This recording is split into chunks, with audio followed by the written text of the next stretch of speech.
បាទថ្ងៃ ជំរាបសួរទៅកាន់បងប្អូនយើងបាទហើយស្រាប់ថ្ងៃនេះគឺខ្ញុំលើកយកមកនិយាយបាទអត្ថប្រយោជន៍របស់កូនត្នោតគេហៅថាកំពីងដុកយើងហ្នឹងបងប្អូនណាបាទហ្នឹងហើយអញ្ចឹងសម្រាប់កូនត្នោតជាអាហារធម្មជាតិដែលមានរសជាតិឆ្ងាញ់បងប្អូនទុននឹងមានសារធាតុចិញ្ចឹមជាច្រើនបាទហើយអត្ថប្រយោជន៍របស់កូនត្នោតមានដូចជាបាទមួយផ្ដល់ថាមពលដល់រាងកាយដោយសារមានជាតិកាបូនអ៊ីនដ្រាតបងប្អូនណាបាទដែលជួយឲ្យរាងកាយមានកម្លាំងសម្រាប់ធ្វើសកម្មភាពប្រចាំថ្ងៃតែម្ដងផងដែរបងប្អូនយើងបាទ2បាទជួយដល់ប្រព័ន្ធរំលាយអាហារព្រោះ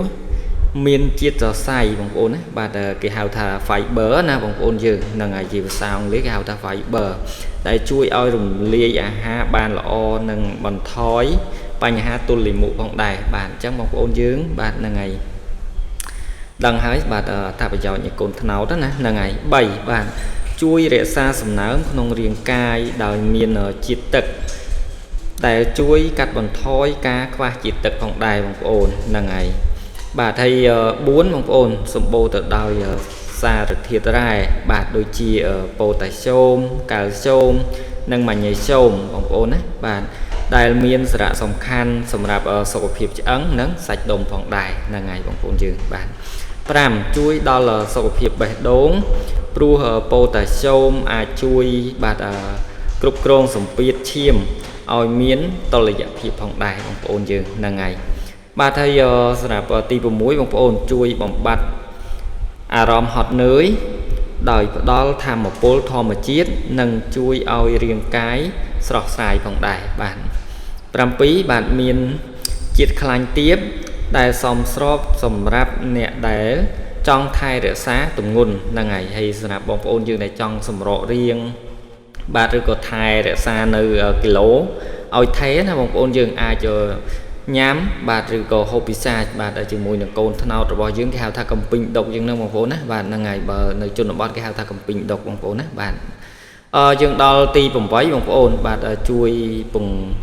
រឹងបាទប្រព័ន្ធភាពស៊ាំបាទតាមរយៈវីតាមីននិងសារធាតុបាទប្រឆាំងអុកស៊ីតកម្មបាទមួយចំនួនផងដែរបងប្អូនណាបាទ9ហ្នឹងគឺជួយថែរក្សាសុខភាពស្បែកដោយសារមានជាតិទឹកនិងសារធាតុបាទចិញ្ចឹមដែលជួយឲ្យស្បែកមានសំណើមផងដែរណាបងប្អូនយើងហ្នឹងហើយបងប្អូនយើងដែលចូលចិត្តបរិភោគបាទនៅកូនត្នោតឆ្ងោយើងហ្នឹងបាទនឹងទទួលបានអត្ថប្រយោជន៍បាទសរុបទាំងអស់ហ្នឹងគឺមាន15មកបងប្អូនណាបាទហ្នឹងហើយអញ្ចឹងយើងចូលទៅដល់អត្ថប្រយោជន៍ទី10បងប្អូនបាទជាអាហារធម្មជាតិគ្មានសារធាតុគីមីប្រសិនបើទទួលទានបាទស្រស់ពីប្រភពដែលមានសុវត្ថិភាពផងដែរហ្នឹងហើយបងប្អូនយើងបាទហើយសម្រាប់11បងប្អូនជួយបំពេញអារម្មណ៍ឃ្លានដោយអាចទទួលទានជាមួយនឹងអាហារសម្រន់បានហ្នឹងហើយបងប្អូនបាទអញ្ចឹងគឺខ្ញុំក៏ធ្លាប់ហូបពិសាផងដែរបងប្អូនបាទគឺយើងអាចធ្វើជាអាហារសម្រន់បានហ្នឹងហើយផងដែរបាទ12គ្រប់គ្រងសេដ្ឋកិច្ចជនបទព្រោះការប្រើប្រាស់ផលិតផលត្នោតជួយលើកកម្ពស់ជីវភាពបាទប្រជាកសិករយើងផងដែរបងប្អូនណាបាទហ្នឹងហើយបើមានបងប្អូនយើងដែលលក់គ្រាប់ត្នោតកូនត្នោតហ្នឹងជួយទិញគាត់ផងបងប្អូនហ្នឹងហើយបាទហើយសម្រាប់13ជាផ្នែកមួយនៃវប្បធម៌ខ្មែរដែលបង្ហាញពីអត្តសញ្ញាណនិងប្រពៃណីបាទអាហាររបស់ប្រជាជនកម្ពុជាយើងផងដែរបងប្អូនណាបាទ14អាចយកទៅកែច្នៃបាទជាអាហារផ្សេងៗដូចជាបង្អែមភេសជ្ជៈឬអាហារ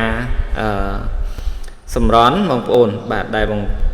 កើតតម្លៃសេដ្ឋកិច្ចហ្នឹងហើយដែលបង្កើនបាទអធិស្ឋានបង្កើនតម្លៃសេដ្ឋកិច្ចរបស់យើងផងដែរបងប្អូនណាបាទ15ងាយស្រួលទទួលទាននិងងាយរំលាយបាទរំលាយណាបងប្អូនយើងបាទស័ក្តិសមសម្រាប់មនុស្សគ្រប់វ័យផងដែរបងប្អូនយើងបាទអញ្ចឹងសរុបសេចក្តីរួមបងប្អូនណាបាទយើងសេចក្តីសន្និដ្ឋានកូនត្នោតមិនត្រឹមតែជាអាហារដែលមានរសជាតិឆ្ងាញ់ប៉ុណ្ណោះទេបងប្អូនប៉ុន្តែថែមទាំងផ្ដល់អត្ថប្រយោជន៍ជាច្រើនដល់សុខភាពដូចជាផ្ដល់ថាមពលបាទជួយរំលាយអាហារថែរក្សាបេះដូងបាទនឹងជួយឲ្យរាងកាយ មានសុខភាពល្អវាជាអាហារធម្មជាតិដ៏មានតម្លៃបងប្អូនណាបាទដែលគួរឲ្យទទួលទានក្នុងបរិមាណសមស្របបាទក្នុងបរិមាណសមស្របណាបងប្អូនយើងបាទអញ្ចឹងបងប្អូនយើងឃើញស្រាប់ហើយបាទស្រាប់កូនត្នោតណាបងប្អូនណាបាទគឺខ្ញុំធ្វើការជីកបាទជាមួយគ្រួសាររបស់ខ្ញុំនេះគឺខ្ញុំយកមកស្ងោរហូបបងប្អូនបាទអញ្ចឹងគឺយើងបាទនិយាយអស់គេខ្មែរទៅបើសិនណាបងប្អូនយើងបាទមានការពិបាកក្នុងការបត់ជើងបាទគឺយើងធ្វើការហូបទៅគឺយើងមានអារម្មណ៍មួយថាស្រួលបត់ជើងមួយយ៉ាងដែរបងប្អូនណាបាទហ្នឹងហើយអញ្ចឹងគឺបើឲ្យដឹងបាទពីអត្ថប្រយោជន៍របស់កូនត្នោតរបស់យើងណាបងប្អូនយើងបាទហ្នឹងហើយពាក្យថាកូនត្នោតវាមានន័យតាមបរិបទផ្សេងបងប្អូនបាទហើយសម្រាប់ន័យត្រង់ហ្នឹងគឺកូនរុក្ខជាតិត្នោតតូចដែលទើបនឹងដុះចេញពីគ្រាប់ត្នោតណាបងប្អូនយើងបាទហើយសម្រាប់ន័យជាអាហារហ្នឹងគឺនៅកម្ពុជាគេក៏ហៅផ្នែកសាច់សរលោងណាបងប្អូនទុនដែលកើតនៅខាងក្នុងគ្រាប់ត្នោតដំណោះបងប្អូនណាបាទថាកូនត្នោតយើងនឹងបងប្អូនបាទវាមានរសជាតិផ្អែមស្រាលនិងអាចបរិភោគបានផងដែរបាទសម្រាប់សាច់ត្នោតរបស់យើងណាបងប្អូនយើងកាលនៅខ្ចីបងប្អូនបាទគេហៅថាផ្លែត្នោតណានៅខ្ចីយើងអាចហូបជាសាច់ហូបអីបានបងប្អូនបាទហ្នឹងហើយហើយនៃប្រៀបធៀបណាបងប្អូនពេលខ្លះគេប្រើពាក្យនេះដើម្បីសំដៅលើកូនចៅឬយុវជនខ្មែរបាទដែលជាកូនចៅនៃទឹកដីបងប្អូនណាបាទដែលមានដើមត្នោតជានិមិត្តរូបណាហ្នឹងហើយជានិមិត្តរូបផងដែរបងប្អូនបាទអញ្ចឹងសម្រាប់បងប្អូនយើងបាទដែលគាត់តែងតែពិសាបាទហ្នឹងហើយបងប្អូនយើងគឺដឹងហើយហ្នឹងហើយសម្រាប់កូនត្នោតបាទឬក៏ផ្លែត្នោតបងប្អូនបាទអញ្ចឹងគឺដើមត្នោតហ្នឹងគឺផ្ដល់នៅអត្ថប្រយោជន៍ជាច្រើនបាទសម្រាប់បងប្អូនយើងមួយចំនួនបាទនៅតាមជនបទបាទគាត់អាចយកជាស្លឹកបាទយកទៅធ្វើការដេរប្រក់ផ្ទះបាទឬក៏ធ្វើជាការដេរប្រក់ចុះអញ្ចឹងទៅបងប្អូនបាទគឺគ្រប់ទម្រង់ទាំងអស់សម្រាប់ដើមត្នោតបាទយើងអាចជ្រៀកដើមបាទធ្វើជាវត្ថុផ្សេងបាទដូចជាវត្ថុអនុស្សាវរីយ៍ជាដើមអញ្ចឹងណាបងប្អូនយើងបាទហ្នឹងហើយអញ្ចឹងបងប្អូនយើងបាទហើយសម្រាប់វីដេអូនេះសូមអធិស្ឋានសម្រាប់វីដេអូនេះផងដែរបាទខ្ញុំក៏សូមអរគុណទៅដល់បងប្អូនយើងណាហ្នឹងហើយតែងតែគាំទ្របាទនៅវីដេអូរបស់ខ្ញុំបាទតាំងតែពីដើមនៃវីដេអូបាទក៏ដូចជាខាងចុងនៃវីដេអូនោះផងដែរបាទបើសិនជាខ្ញុំបាទធ្វើការនិយាយទៅ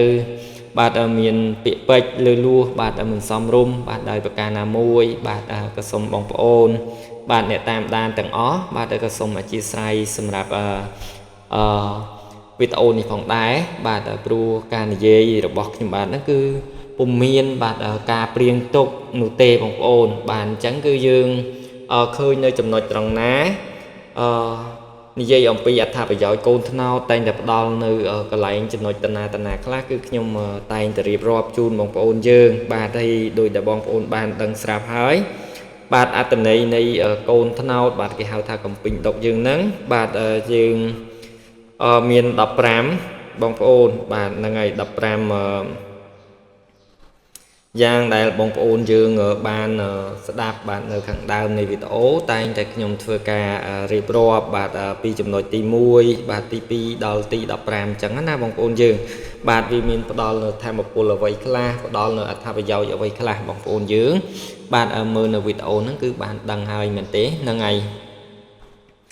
អញ្ចឹងសម្រាប់វីដេអូនេះផងដែរបាទគឺខ្ញុំ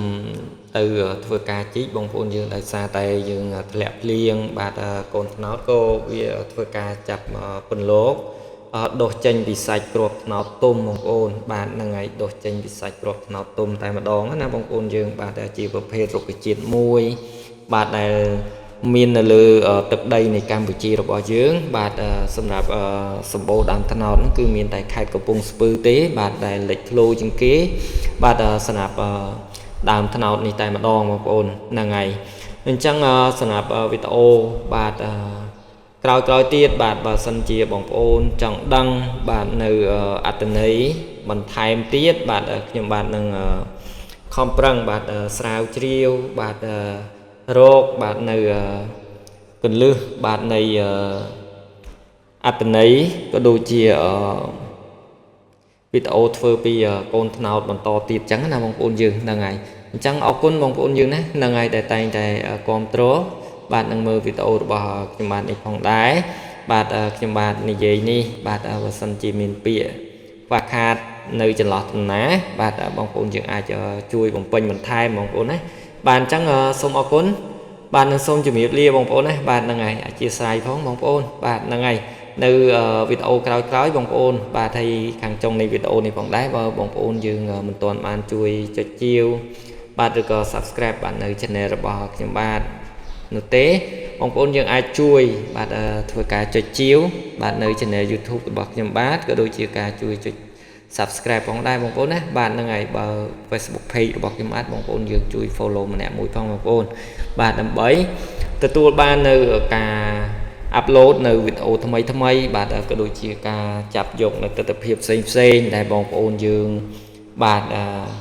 ចង់មើលបានតាមដានបាទខ្ញុំនឹងធ្វើការផ្ដិតជូនបងប្អូនគ្រាន់តែ comment នៅខាងក្រោមនៃវីដេអូម្នាក់មួយទៅ